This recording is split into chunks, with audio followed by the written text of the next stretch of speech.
Ежегодная патриотическая акция «Свеча памяти» проходит в нашем городе уже 3-й раз. На это мероприятие собираются люди всех возрастов, но самыми активными его участниками, как правило, становятся представители молодежных общественных организаций.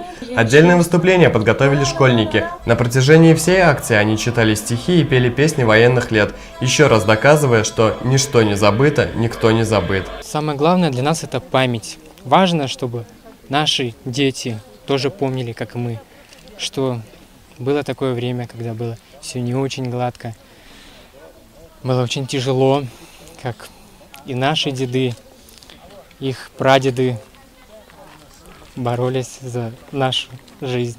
Вспомнить всех людей, погибших в этой Великой Отечественной войне.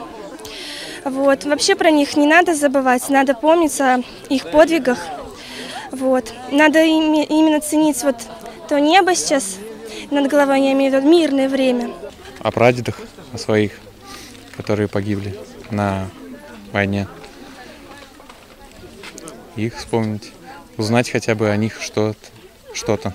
Выразить слова благодарности ветеранам также пришли представители администрации города. Заместитель главы округа Сергей Пульдяев обратился к труженикам тыла от лица всех усть-катавцев. Именно благодаря вам, кто ковал победу в тылу врага, стоя у станков, в поле, и тем, кто был на полях сражений и кто остался, мы обязаны этой жизнью, какая у нас есть. По традиции, каждому пришедшему были розданы свечи. Любой мог зажечь их у вечного огня и отдать дань уважения тем, кто не вернулся с фронта.